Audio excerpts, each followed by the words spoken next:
aku yakin semua usaha yang jenengan lakukan tentunya untuk bermanfaat kepada masyarakat. Benar ya? Yang pasti semua kegiatan dan tujuan saya tentunya nantinya bisa bermanfaat bagi masyarakat. Oke. Yang ada di Kota Semarang khususnya. Oke. Khususnya di Semarang ya. Ya. Oke.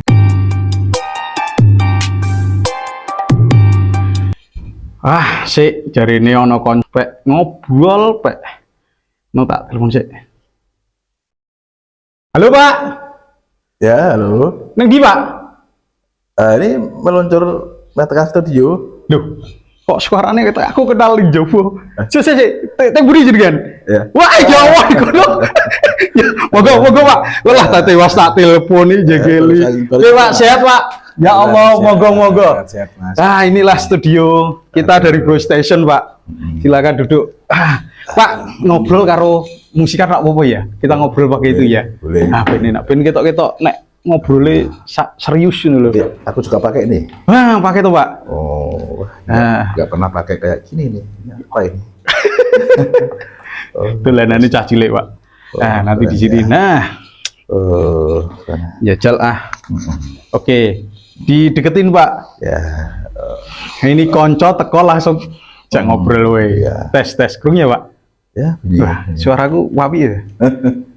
Ini didekatkan gini. Nah, nggak apa-apa. Nah, seperti itu, agak ke bawah. Oke. Wis krungu wis ngono wae. Ya. Pak Subastian BD. Apa Subastian BD? Rozikin. Pak Rozikin yang dikenal sama Pak BD ya. Rozikin Subastian BD. Piye Pak kabare, Pak? Alhamdulillah sehat, Mas. Dari mana tadi? Dari muter-muter kegiatan, Mas. Kegiatan. Wadet ya, Pak, ini ya, Pak. Alhamdulillah padat tapi semua bisa teratasi. Aku ki suwe rak ketemu, Pak. Wajah jenengan kok tambah sumringah ngono to, tambah keren gitu. Ngapain, Pak? Kita tambah sukses ini. Ya, kuncinya satu, Mas. Harus betul-betul dibuat semangat lah kan. Mantep. Itu pakai kuning-kuning. Apa sih, Pak? Itu kuning-kuning apa, Pak? Oh, iya, Mas. Loh, jenengan sekarang ikut partai? Iya, tadi sejak kapan? Juga ikut kegiatan Partai Hanura. Pak nyalek. Ya, itulah Mas. Seperti itu. Ngeri banget. Wah, ini aku penasaran nih. Aku udah tanya-tanya nih, Pak. Udah lama nggak ketemu, tiba-tiba pakai jaket kuning kayak gitu, pakai Hanura. Ini berarti dulu kan kelihatannya kan jenengan pengusaha toh, Pak, wirausaha toh. Kenapa masuk ke partai? Ke partai ini kan buat alat untuk itu, Mas, apa namanya itu, alat politik ya, untuk menyalurkan aspirasi sebetulnya sih. Padahal saat kenalku dulu jenengan itu aktif di sosial, aktif peduli dengan masyarakat, nggak kepikiran sampai ke partai. Kok bisa sampai partai? Mungkin tujuannya jenengan pengen dinaikkan lagi ya, Pak, pengen direalisasikan ya. Ya, salah satunya seperti itu, Mas. Sebetulnya saya di partai sudah lama, Mas. Loh, wis lama toh? Sudah lama, sudah. Semenjak lulus SMA saya sudah. SMA itu di partai? Ya. Berarti aku sih nggak ngerti ki. Pak, sorry Pak, orang ngombe ini, Bro. Ngombe tuh, Bro. Ya. Wah, orang ngombe ini, sorry ana tamu mosok dijarke kurang ajar mangan kancaku. Ngerti tapi pernah nggak ngerti. sorry Pak. Iki kurang ajar iki kancaku. Pak, disambi saonone ya Pak kayak gini. Sorry ya Pak, kancaku emang kadang delul kayak ngono ki ra mutu tenan. Enggak apa-apa, Mas. Udah biasa Mas lapangan seperti itu. Lapangan kok ngono ya? Dadakan, Mas ya. Ya. Ya seperti ini kan dadakan juga ini. Langsung ya. Telepon, juk-juk langsung ngarep ya mutini. Tadi pas waktu di jalan tuh jam berapa ini ya? Saya jadi sama jenengan tuh tak kira udah telat. Tahunya ya telat tenan nih. Tapi nggak apa-apa, ini suatu luar biasa, hal yang luar biasa. Pak BD terima kasih sudah datang ke sini ke Bro Station. Kita ngobrol. Nggak apa-apa ya Pak? Kelihatannya kan sibuk banget, tapi masih ada waktu toh Pak buat kita Pak ngobrol? Masih ya, alhamdulillah. Kita masih ada waktu. Pak, ini aku penasaran sama panjenengan itu. Dulu itu kan jenengan aktivis, jenengan itu kan berasal dari salah tambah loro ya Pak? Ya, tambah. Bener ya? Betul. Loh Pak, di Tambak Loro itu kan tempatnya orang-orang Nun Sewu. Sangar-sangar kok no Pak. Kok iso sampai ada orang-orang yang seperti jenengan? Itu awalnya piye toh Pak? Dulu jenengan tuh seperti apa sih? Oh gitu. Toh? Ya tadi baru saya sampaikan tadi dari di Tambak Oro kan keadaannya tuh karena tempat lokasi pesisir ya Pak, wilayah pesisir ya. Jadi itu identik dengan panas terik matahari kan, karena panas itu panas wilayah laut ya. Jadi kan panasnya panas menganga gitu ya. Menganga, jadi pengaruh pada kehidupan manusia di sana sih. Jadi terikut ke bawah panas gitu ya. Karena kan beda kan kebanyakan di sana mayoritas nelayan ya. Profesi nelayan, termasuk bapak saya juga nelayan dulu. Dulu bapak nelayan apa ya, Pak? Nelayan juga. Bapak saya kan seorang nelayan. Sing pagi berangkat sampai itu. Ya bahkan tidak pagi Mas, subuh itu sudah berangkat loh Mas. Jadi mulai dari jam 4 beliau sudah berangkat, pulangnya kadang siang kadang sore kan gitu. Nah, tapi tadi jangan saya sampaikan tadi masalah kehidupan manusia di Tambak Oro kan sebetulnya itu pengaruh dengan keadaan yang di sana, suasana di lokasi di wilayah Tambak Oro itu kan panas ya. Itu terbawa karena sering berangkat nelayan, pulang-pulang juga habis ke laut kan juga panas Mas, emosi ya. Juga bapak saya dulu juga sering emosi, tapi kita sudah tahu lah kalau bapak itu kan seorang nelayan, di laut kan panas itu ya. Tapi sebetulnya itu memang wilayah itu di sana itu memang sangat panas, tapi sebetulnya pengaruh di di manusia itu nggak begitu signifikan Mas. Paling berapa lah, 40-60% lah. Tapi biarpun luarnya itu panas, sebetulnya itu dalamnya dingin. Tapi Pak Bidi pernah ikut nelayan juga enggak pernah Pak? Oh pernah saya. Minyang tekan ning tengah laut itu ya. Minyang ya, minyang. Ngetoki banget aku desa ya asem. Kita wong pesisir minyang minyang. Ya, saya itu minyang ya. Bahasa nelayan itu kalau orangnya tuh minyang ya. Minyang itu saya tuh sampai pernah berangkat malam loh Mas.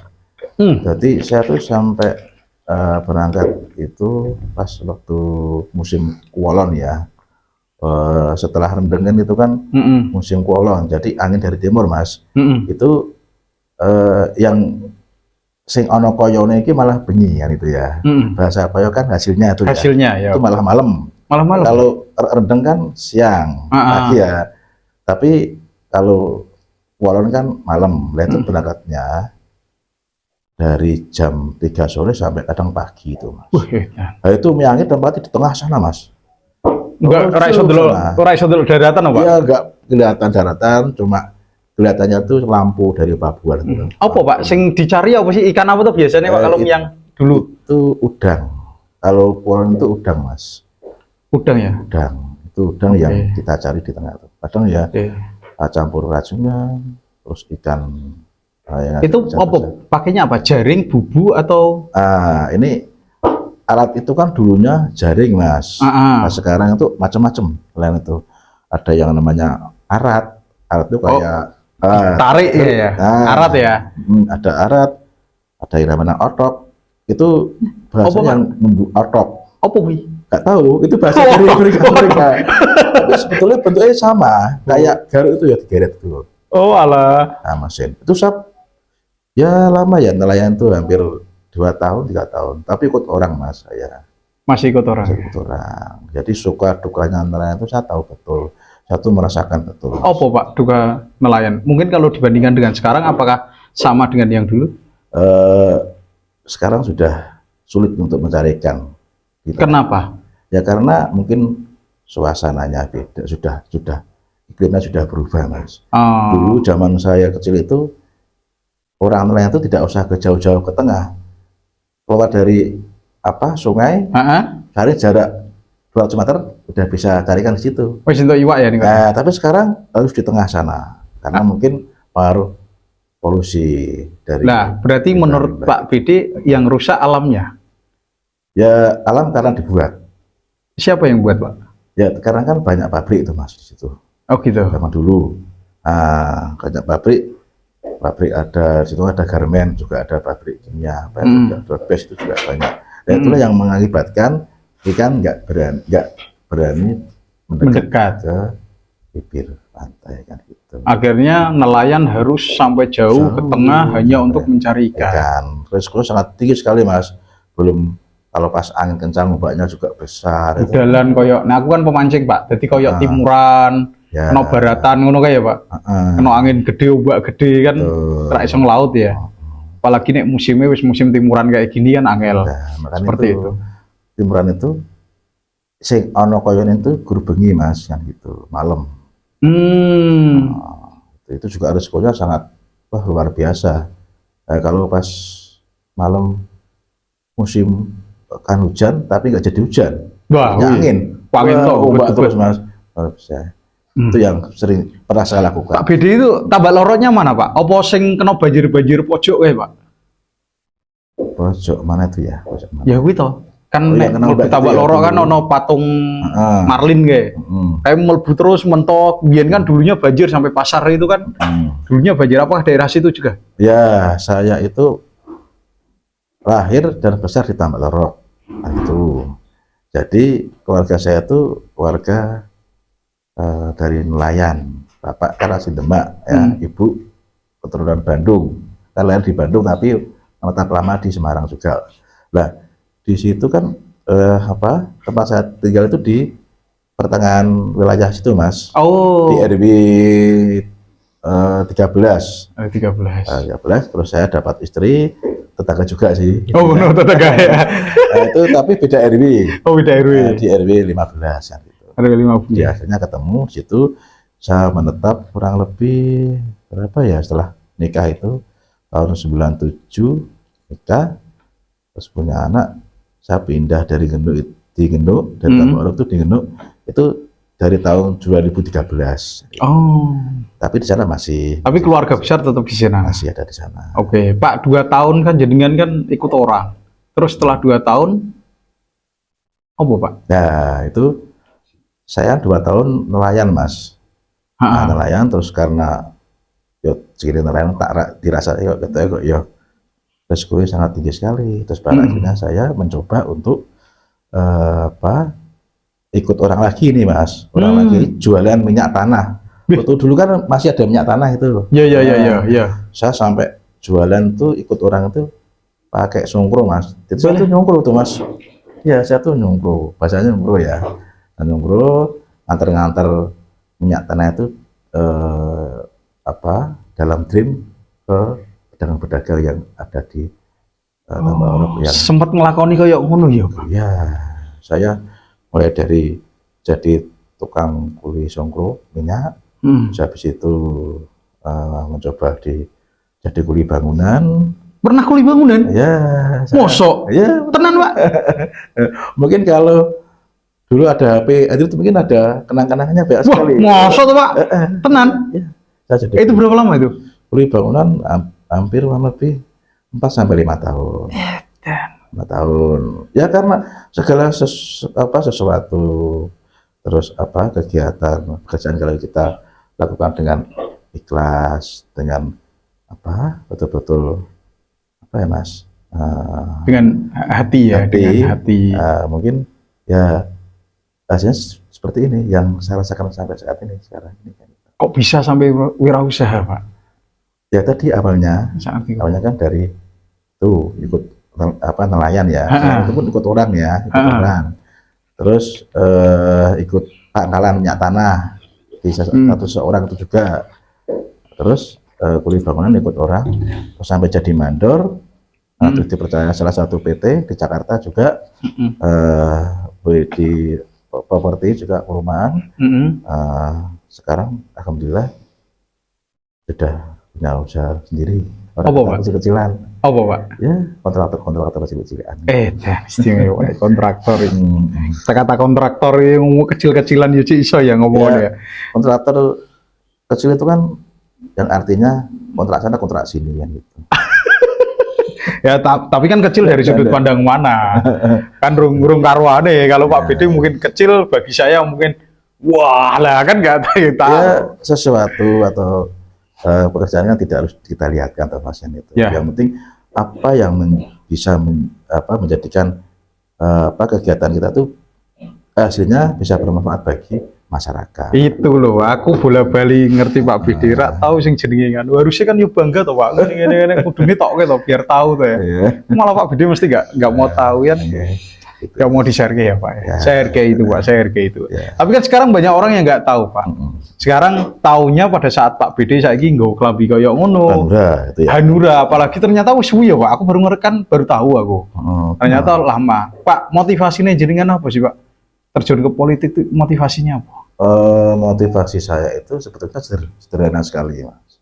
Jadi di situ kan yang tadi yang saya sampaikan barusan, saya tuh kan mengalami suka dukanya kehidupan yang betul-betul saya sangat rasakan, Mas. Iya. Ibaratnya tuh saya kan terlahir tidak dari orang kaya atau pengusaha kan itu. Jadi saya tuh betul-betul murni lahir dari keluarga yang tidak mampu. Orang ketang mbah saya itu dulu juga polisi kan gitu tuh, kemerdekaan. Tapi karena saya lahirnya dari ibu yang dari orang nggak punya, ya saya harus betul-betul punya motivasi untuk gimana caranya kehidupan saya itu nanti tidak kayak kedua orang tua saya almarhum. Kan berarti tidak itu perilaku kan tidak. Ya benar. Di kehidupan. Benar. Kalau perilaku kan mungkin orang tua saya tuh bisa boleh nanti ditanyakan ke beberapa wakil tambah orok. Biarpun keluarga saya tuh orang nggak punya, tapi kejujuran itu sangat dipegang sekali sama kedua orang tua saya. Nah, buktinya orang tua saya biarpun dia seorang nelayan, tapi beliau aktif di keagamaan. Itu ya salah satu juga ya aktif di masjid. Terus ibu juga aktif ke organisasi ke NU, ke Fatayat. Beliau kedua-duanya juga guru ngaji di rumah. Nah itu salah satu teladan yang beliau tampilkan di. Tapi kita. Masih sering ke sana tuh Pak? Pak Bidi masih sering ke Tabalor? Ya jarang sih Mas, kadang pas kepengen kangen-kangen itu. Kangen-kangen lihat itu ya. Oke, Pak. Terus kan beberapa yang lalu kan aku sempat dengar lihat berita Pak Bidi ini fokus ke UMKM, peduli dengan UMKM. Iya Pak ceritanya Pak. Kenapa? UMKM ya. Memang dari dulu saya kan selain aktif di kegiatan pekerjaan, saya juga aktif di kegiatan keormasan ya. Apa Pak? Dulu tahun 2005 saya kan juga pernah ikut ormas itu yang ormas kecil-kecil itu Mas. Lokal ya. Ada ormas Papuda, ada ormas inilah.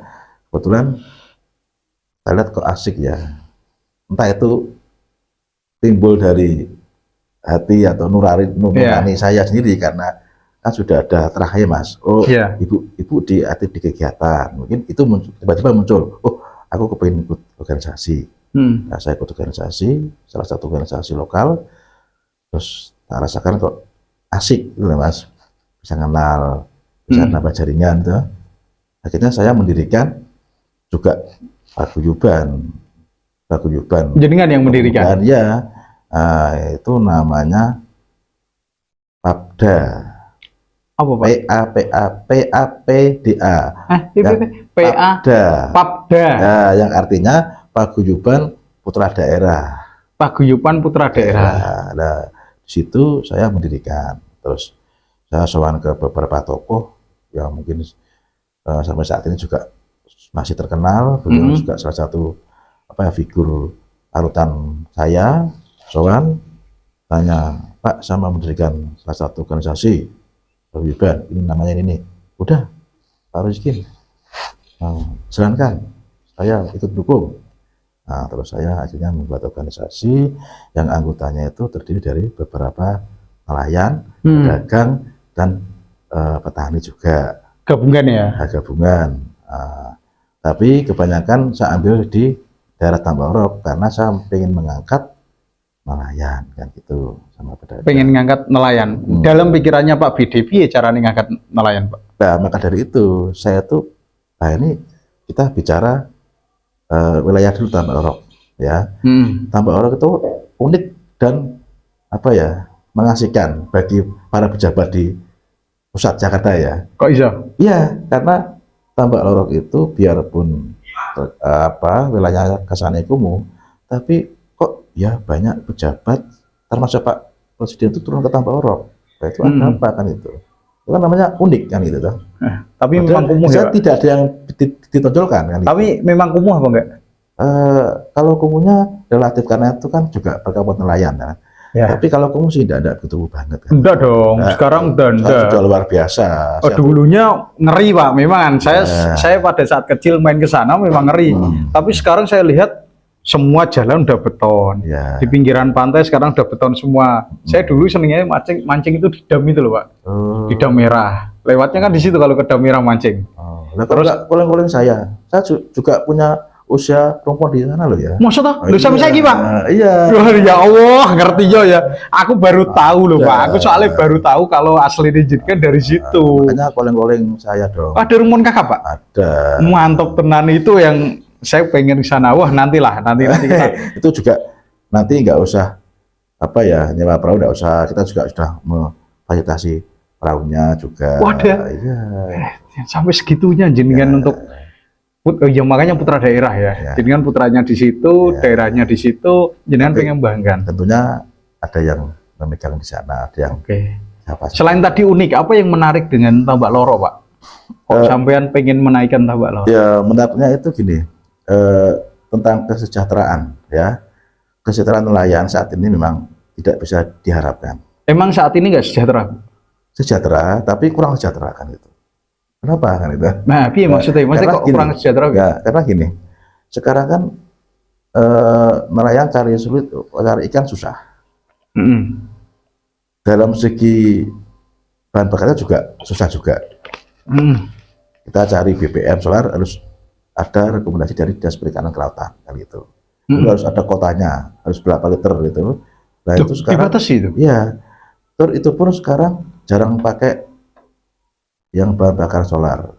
Karena pakainya bensin ya. Bensin. Jadi yang kalau dulu kan kita tangkapan ikan itu bisa kita andalkan. Dalam arti gini, kita bisa ngitung, satu hari kita bisa dapat hasil jualan ikan itu 1 juta sampai 500.000 ya, katakanlah gitu. Nah, sekarang itu jangankan cari 1.500.000, 100.000 aja hasilnya tuh kesulitan. Angel loh Pak saya. Ya karena nggak entah itu karena alam, karena apa, karena faktor apa saya nggak tahu. Sekarang banyak beralih ke budidaya kijing hijau. Gitu. Kijing? Ya, kijing. Kerang hijau ya, kerang hijau. Ya, itu kan nggak modal Mas, modal cuma bambu doang. Pring ya? Ya. Itu kan bambu ditancepin di laut, tiba-tiba dia akan muncul sendiri. Gitu. Sekarang banyak beralih di situ. Daripada nelayannya itu sendiri. Betul. Lah, kenapa tadi pertanyaan jenengan kok harus punya semangat untuk memasukkan Tambak Lorok?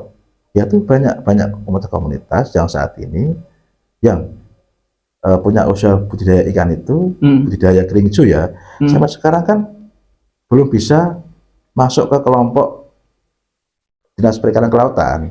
Karena itu kan bahasanya itu kan tidak nelayan, itu kan budidaya bukan nelayan ya. Nelayan. Nah, itu yang mau saya perjuangkan. Harus jadi dibuat kelompok pun tidak bisa untuk dikasih bantuan atau pelatihan. Uniknya di situ, menariknya di situ.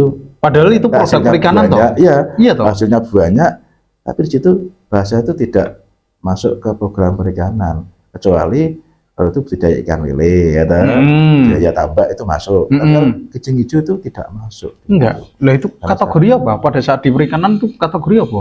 Kategorinya itu apa ya? Mungkin kayak termasuk budidaya tapi tidak budidaya itu. Piye Pak?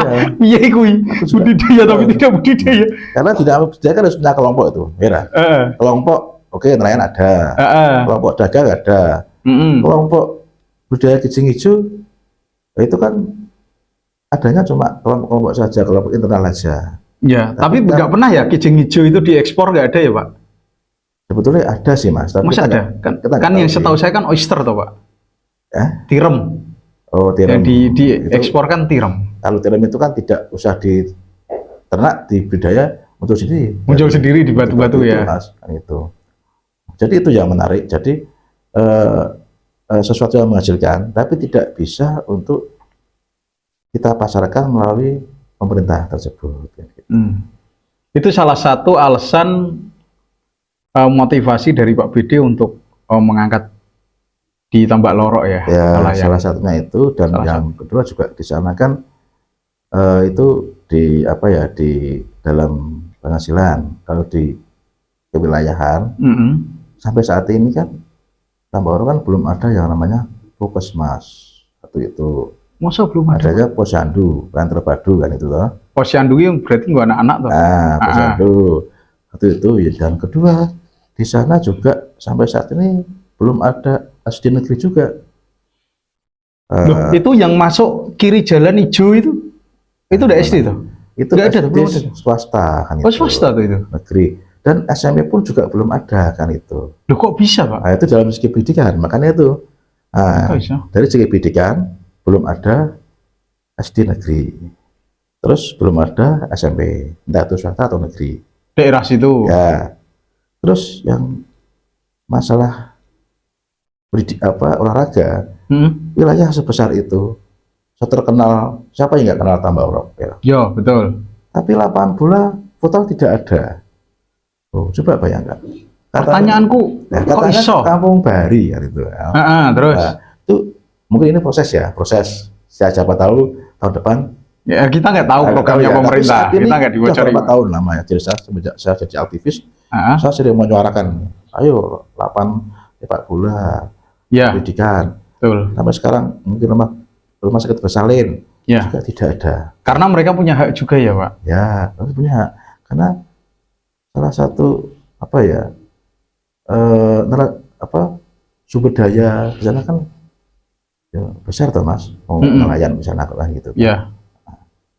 PAD juga besar sebetulnya. Oh iya, PAD besar. Nah, ini sekarang di Hanura masuk dapil apa Pak? Nah, kebetulan saya sebetulnya mencoba-coba Mas. Oh, mencoba-coba lah. Wah, bisa lah kalau sekelas ABD ini. Mencoba. Kok bisa?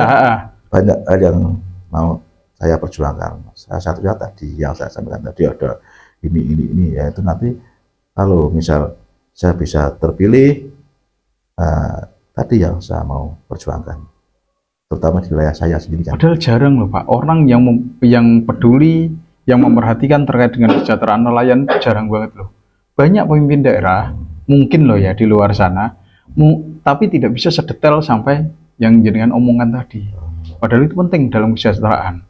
Karena mungkin beliau tidak terlahir dari nelayan, kan mungkin gitu. Itu, ya dia tidak bisa merasakan rokok nelayan itu seperti apa. Kalau saya merasakan, selain di samping saya juga lahir dari keluarga nelayan, saya juga merasakan pernah jadi nelayan. Rokoknya itu saya tahu, kalau sampai angin kencang nanti gimana. Terus dapilnya berapa? Dapil saya dapil Jateng 1. Jateng 1 itu mana aja tuh Pak? Di Kabupaten Kendal, Semarang, Kabupaten Semarang, Jawa Tengah 3. Oke. Pak, kita tahu sendiri bahwa pesta demokrasi di Indonesia kan sebentar lagi. Nah, terutama Pak BD kan nyalon ke Dewan RI ya Pak? Iya. RI Jateng 1. Pak BD pengen mencalonkan sendiri atau sebetulnya ada orang yang mencalonkan jenengan? Ya, kembali lagi ke diri kita sendiri Mas. Kalau kita punya niat ini, ada terus ya. Terus niat itu yang tentunya bisa menyelesaikan kegiatan atau pekerjaan yang hasilnya bisa bermanfaat bagi orang banyak. Kenapa kita tidak punya niat untuk mencalonkan diri sebagai legislatif? Karena apa? Sesuatu program, sesuatu usulan. Hmm. Kalau kita sendiri tidak berani mencalonkan diri atau artinya di DPR, di kota, RT atau provinsi, kita tidak bisa tersalurkan, Mas. Iya. Kita kan tidak punya apa ya kewenangan lah ibaratnya. Kita biasanya hanya suara-suara, suara-suara ini, ayo aku pilih ini. Tapi kita tidak punya kewenangan. Oke, pertanyaan saya, emang selama ini anggota Dewan sudah menampung banyak suara, Pak? Kalau itu masing-masing orang ya. Oke, mungkin itu yang bikin Pak Bede semangat, termotivasi bahwa sebetulnya masih banyak suara-suara yang belum terperjuangkan. Banyak suara masyarakat yang belum terwakilkan gitu ya. Mungkin sudah berusaha, mungkin keterbatasan dari mungkin kebijakan dari pemerintahnya. Oke, dengan harapan berarti Pak Bede nanti melengkapi. Iya, melengkapi itu ya. Itu Mas, yang mungkin kan kita lengkapi, kita tambahin lah kan. Oke, opo itu gara-gara Pak Bede itu orangnya wong rainaan. Saya kenal Pak Bede kan titik-titik ono nganu mesake brambang. Terus kayak dulu ono opo post nolong. Apakah itu jadi salah satu motivasi, Pak? Bukannya kayak gitu nanti malah jadinya dimanfaatkan orang lain. Ya, itu yang sering saya lakukan, Mas, yang sering saya alami. Dimanfaatkan orang lain itu, Mas. Semakin banyak orang memanfaatkan, semakin banyak jumlahnya yang memanfaatkan, tapi itu yang membuat diri saya itu sampai sekarang itu seperti ini. Itu dimanfaatkan, tapi kita masih tetap hidup, dan hidup dalam kegembiraan dan hidup dalam kecukupan. Jadi misal dimanfaatkan orang dalam arti orang itu memanfaatkan dalam siapa misalnya dalam yo rasa kasihannya Pak Bede tuh. Ya, tapi ternyata itu kembalikan lagi kepada orangnya masing-masing. Oh, nah. Ya, kalau saya terima dengan ikhlas, tentunya nanti akan ada pendampingnya. Pak Bede rak khawatir pada saat sudah nanti masuk malah tambah dimanfaatkan orang lain. Karena jenengan kok rak tegendelan oh, Pak. Ono wong ketok mesake sithik ngono rak tegelan, padahal belum tentu orang itu bisa nipu jenengan. Itu seringkali kan kayak gitu. Lah terus nek pada saat jenengan nanti jadi, ada orang yang memanfaatkan jenengan, apa yang jenengan lakukan? Itu sesuatu yang mengasihkan sebetulnya. Wah, ngoso to, Pak? Asik. Ora nyeri ke. Coba dialami jenengan. Piye-piye? Ini jenengan kan punya sesuatu nih, contoh punya sesuatu. Apa ini ya? Ini apa? Teh ya. Teh. Ini kan padahal butuh teh ini sangat membutuhkan sekali ya. Orang ini. Nah, orang adalah mendingan. Pak kalau diminum nggak apa-apa, ya. Pak. Rasa nyudur-nyudur anu diombe ya ora apa-apa. Terus minta, Mas. Tak ngembi ya. Padahal dia juga. Lah aku ngelah. Iya. Nah, karena dengan kayak aku ngorong terus sibuk. Lah, itulah berarti data jenengan, betul kan jenengan keambil toh, iya toh. Berarti saya kan nggak dapat ini, saya ini. Nah itu nanti saya timbul rasa masih kok pelit ya gitu. Akhirnya dia nggak bisa tidak mendoakan kita. Jadi senin, angka sana ibadah tabarok kakaknya ya, mungkin. Udah cukup. Berarti di situ aja. Tapi kalau dengan udah harus kan itu gini, mendingan kan orang. Nah, yang tidak bisa mengendalikan emosionalnya dengan satu dengan nanti memang pola. Ini aku ngorong serba harus tinggi. Nah, tapi kalau dengan kita nanti ikhlasan, aku pola. Tapi suatu saat pasti ada gantinya. Bahkan gantinya itu tidak cuma teh. Ini tehnya ada tanam merek. Ojo ora didors, Pak. Ora didors. Yo, sing luweh ya. Ya, itu yang saya rasakan sampai saat ini. Berarti sapa wae sing ngai ikhlas bakal diganti sing luweh. Oke, Pak, sebelum itu, Bro, iki mati, Bro. Tolong, Bro. Ndak ada ben dianu karo. Nah, dipencet, Bre. Nanti yang nggak perlu ditanya. Lah iki kita direkam, Pak. Oh. Tes. Apa sing ora perlu? Pak BD itu luar biasa. Ya, Aku cuma minum. mikirnya gitu. Nah, Minum aja, Mas. Pak. Minum. Sorry. Apa? Diminum, Pak. Nah, jadi itulah nanti jangan ragu-ragu untuk bersedekah. Itu kuncinya kesuksesan. Yes. Ya. Pak, di titik-titik jatuh itu kapan? Seiling. Jatuh itu dulu waktu saya pernah nyalon DPR di kota juga. Oh, pernah juga. Ya, 2019. Gimana? Ya sama Hanura, tapi di kota ya, di DPRD kota. Itu di titik itu memang saya jatuh, Mas. Jatuhnya itu ya namanya orang nyalon kan juga butuh biaya besar, Mas. Itu sampai sudah habis-habisan, sampai pekerjaan juga nggak jalan semua. Makan kadang ya ke warung-warung itu bahasa ngutang sih ya, pun sampai beberapa minggu baru dibayar. Nanti kau yang ngono, Pak? Ya sempat pinjam teman juga kan gitu. Orang, tapi harus dikasih kebalikan. Tapi masih semangat ya hati saya, Pak. Oh, sampai saat ini panjenengan bisa lihat kan itu. Luar biasa. Makanya saya malah kaget nih, jadi kan ikut partai itu malah kaget. Terus di Dewan ini jenengan kan mewakili beberapa kota. Ya. Ya kan? Selain perikanan, bidang yang jenengan sukai yang nantinya akan jenengan jadikan pusat programnya Pak jenengan itu apa? Di mana? Apa dan di mana? Sosial, Mas. Kalau saya sebetulnya sering sosial. Malah sosial, Pak. Sering sosial. Karena apa? Di situ kan apa ya? Terlepas dari kegiatan nelayan, itu kan juga ada perdagangan juga. Nah, di situ kan bapak yang lagi nelayan, kebanyakan sing itu ya pedagang kan gitu. Lah, kehidupan nelayan dagang itu kan berdampingan, Mas.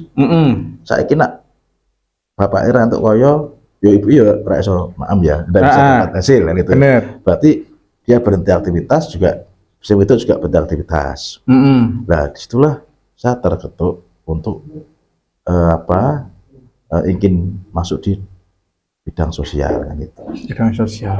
Jadi saya sekarang buat program, dan program itu nanti akan saya salurkan ke instansi yang terkait. Termasuk terkait dengan kesejahteraan. Ya, nah, nyambung yang tadi Pak, jenengan kan saat-saat ini kan peduli dengan UMKM juga. Ya.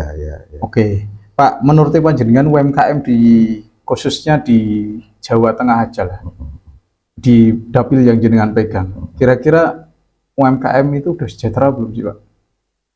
Ya, kalau saya lihat sampai sekarang ini kan lagi musim gencar-gencarnya nih.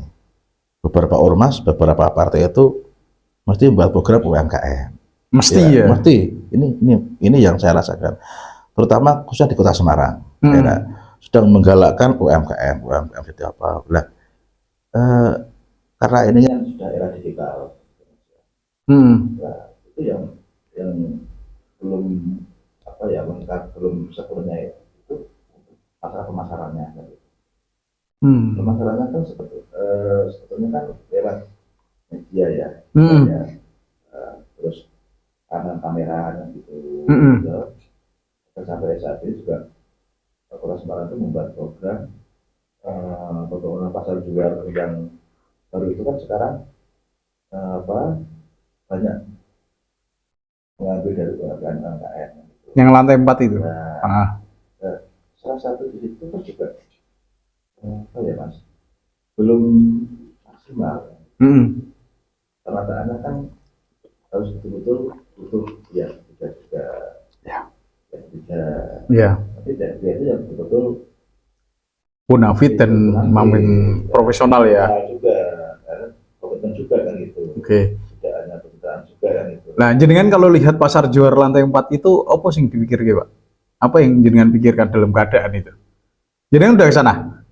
Saya tapi sering ke sana. Tapi saat ini mungkin Karena kesibukan muter, sekitar belum ke sana lagi ya. Nah, terakhir jenengan ke sana kapan? 3 bulan yang lalu, 2 bulan yang lalu. Apa yang jenengan lihat pada saat jenengan lihat 3 bulan yang lalu? Karena ini, saya sebetulnya mendukung program pemerintah Semarang menampung UMKM di fase 2, terutama ada yang 4. Tapi saat ini kan memang salah satu wadahnya itu kan, kalau nggak salah itu ikutnya di Kedai Kopi Mie ya. Kedai Kopi Mie. Kopi Mie itu binaan dari Dinas Koperasi kalau nggak salah. Nah, saya lihat memang sudah jalan mas itu, sudah jalan, sudah ada event-event. Nah, kalau dijualnya itu sebetulnya itu kurang pas. Bukannya sepi Pak nih kalau Pak? Makanya ini kan kurang pas itu.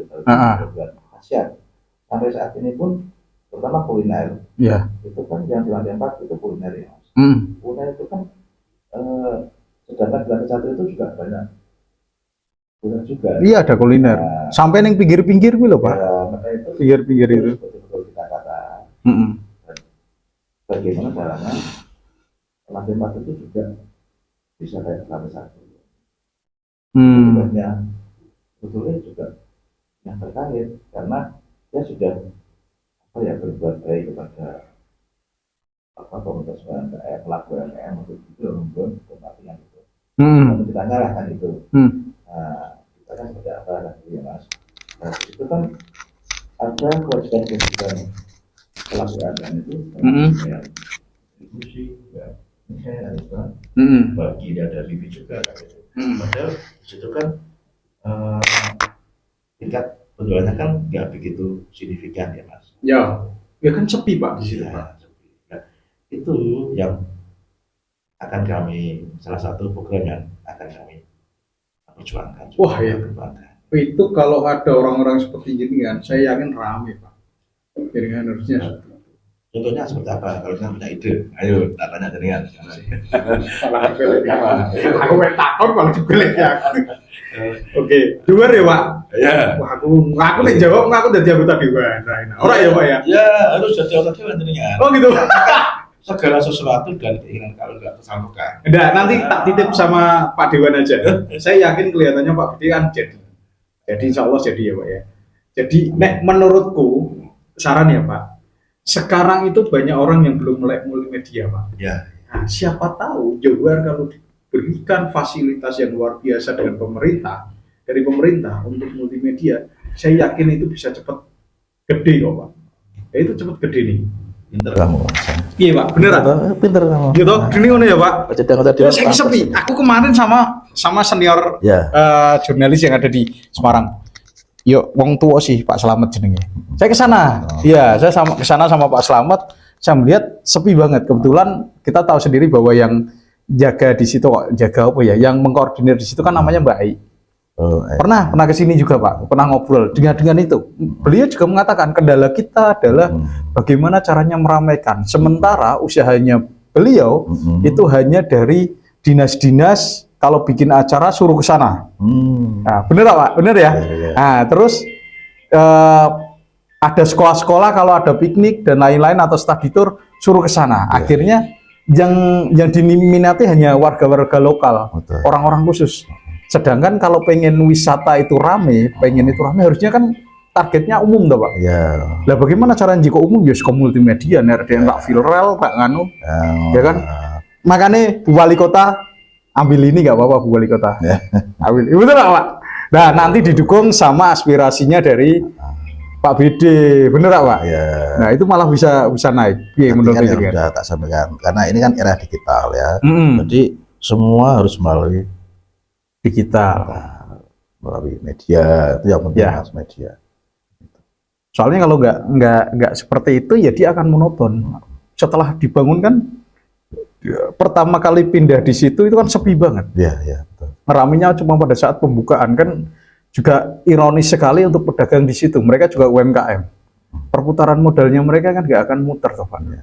Itu. Nah, terus ada langkah khusus nggak Pak BD dalam menyambut tahun politik besok? Iya. Ada kiat khusus ya Pak? Dalam hal apa ini? Ya itu tuh, Pak Bidi kan mau niatnya pengen nyalon. Oh iya. Nah, Pak Bidi kan pengen nyalon. Berarti kan ada strategi khusus sih. Mungkin di strategi khusus yang nantinya Februari akan diluncurkan atau apa? Nah, kalau strategi kan nggak boleh diutarakan, Thomas. Oh iya, oh iya. Oh iya.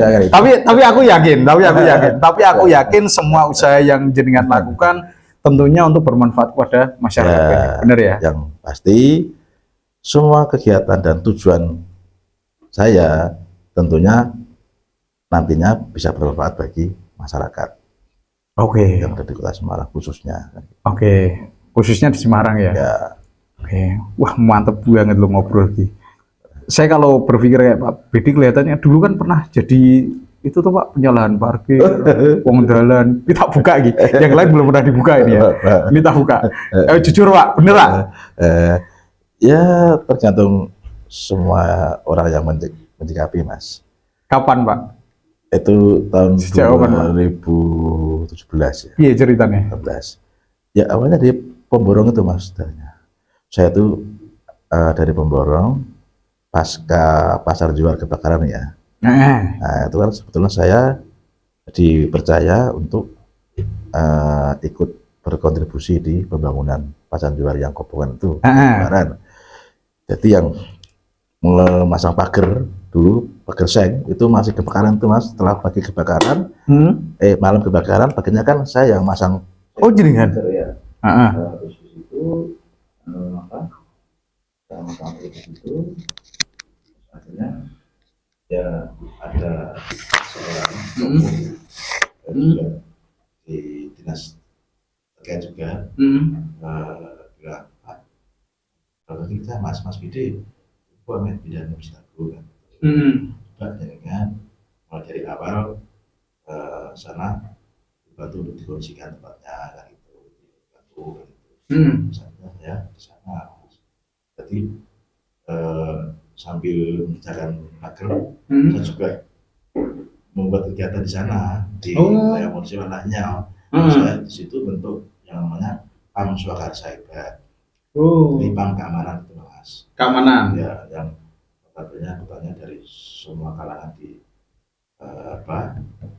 anak-anak bahasa preman ketika banyak ya Mas. Teman-teman yang bekerja lapangan untuk kita rekut bisa bergabung di PAM Swakarsa. Tapi nak preman.